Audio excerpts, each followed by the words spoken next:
O Senhor esteja convosco. Ele está no meio de nós. Proclamação do Evangelho de Jesus Cristo, segundo Lucas. Glória a vós, Senhor. Naquele tempo, Jesus, levantando os olhos para os seus discípulos, disse: Bem-aventurados vós, os pobres, porque vosso é o reino de Deus. Bem-aventurados vós que agora tendes fome, porque sereis saciados. Bem-aventurados vós que agora chorais, porque havereis de rir. Bem-aventurados sereis quando os homens vos odiarem, vos expulsarem, vos insultarem e amaldiçoarem o vosso nome por causa do Filho do Homem. Alegrai-vos nesse dia e exultai, pois será grande a vossa recompensa no céu. Porque era assim que os antepassados deles tratavam os profetas. Mas ai de vós, ricos, porque já tendes vossa consolação. Ai de vós que agora tendes fartura, porque passareis fome. Ai de vós que agora rides, porque tereis luto e lágrimas. Ai de vós quando todos vos elogiam. Era assim que os antepassados deles tratavam os falsos profetas. Palavra da salvação. Glória a vós, Senhor.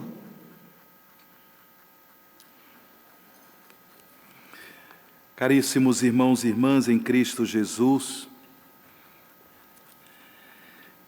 São Lucas, no Evangelho há pouco proclamado, nos apresenta o discurso de Jesus, o famoso sermão das bem-aventuranças, que também nós encontramos no capítulo 5 do Evangelho de São Mateus. Dentro do Sermão da Montanha, Mateus apresenta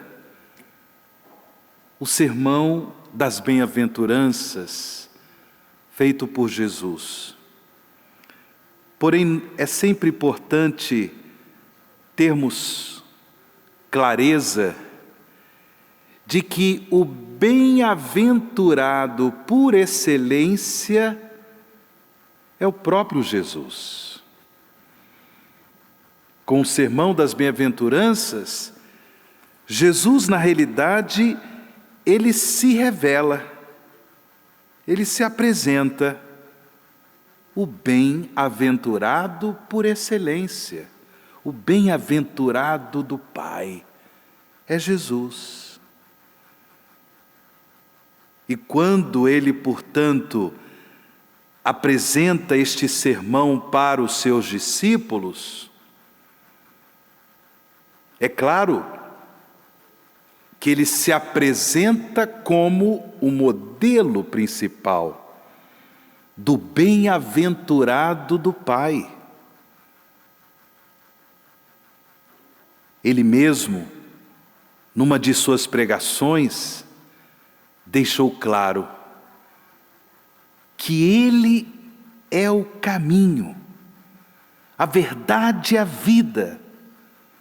O caminho que nós devemos percorrer, aquele que nós devemos seguir se chama Jesus, porque Ele, e somente Ele, nos garante salvação eterna. Com a sua vida, com as suas obras, com os seus ensinamentos, Jesus, o bem-aventurado por excelência do Pai, Ele nos deixa claro o que nós devemos realizar no nosso dia a dia. As bem-aventuranças são um caminho seguro de salvação. É interessante que alguns irmãos e irmãs de fé, quando procuram os sacerdotes para a confissão sacramental, eles fazem o seu exame de consciência à luz das bem-aventuranças, procurando exatamente confrontar a própria vida com a vida de Jesus, de modo que tenham clareza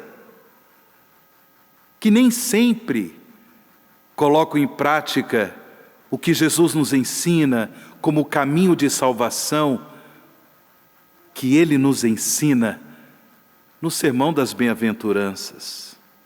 Jesus deixa claro: se torna uma pessoa bem-aventurada quem assim vive.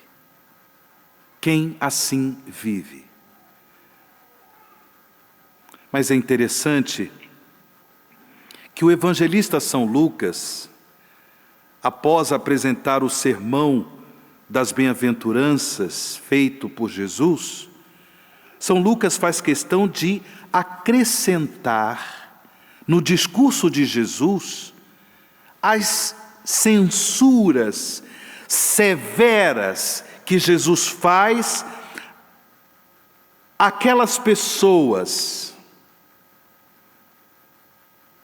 que vivem a sua vida apegadas às suas riquezas, às suas posses.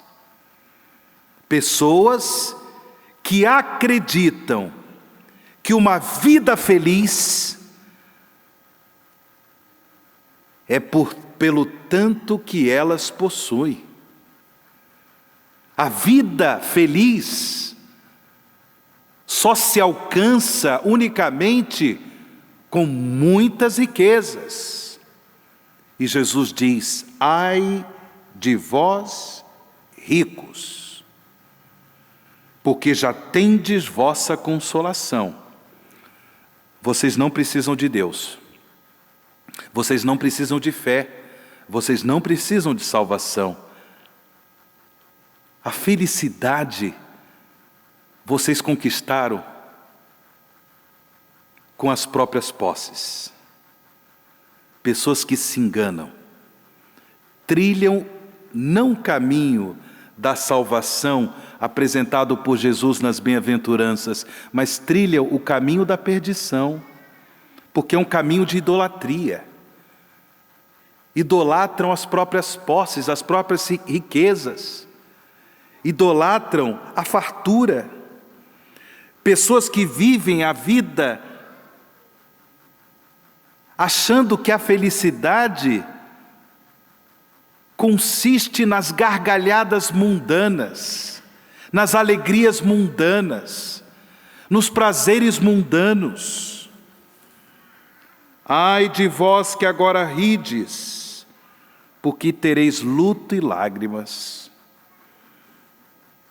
Pessoas que são censuradas por Jesus, que buscam a todo custo o elogio dos outros. E ai de quem falar, corrigir, ai de quem apontar um erro que eu fiz. É impressionante, na comunidade cristã nos depararmos com irmãos e irmãs assim, e eu também me incluo nessa situação. A altivez, a soberba, o orgulho é tal que se alguém chama atenção para corrigir alguma coisa, bom, o cristianismo fica de lado, porque a pessoa tem que tirar satisfação. Vocês não conhecem gente assim, não? Vamos apontar para o próprio peito, né? Ai de vós, quando todos vos elogiam. Era assim que os antepassados deles tratavam os falsos profetas. Esses irmãos e irmãs que são censurados por Jesus no Evangelho são aqueles que não conseguem compreender, são aqueles que não querem aceitar aquilo que o apóstolo São Paulo nos ensina na primeira leitura, nessa sua primeira carta aos Coríntios, quando São Paulo, no final da leitura, diz assim: a figura deste mundo passa. Pessoas que acreditam que a bem-aventurança será alcançada somente neste mundo. Não esperam mais nada. E aqui eu finalizo a nossa reflexão, a nossa homilia, com uma citação de Santa Teresa d'Ávila, Santa Teresa de Jesus. Meu irmão, minha irmã, nada te perturbe, nada te assuste, tudo passa. Deus não muda, a paciência tudo alcança. Quem a Deus tem, nada lhe falta, só Deus basta. Assim seja.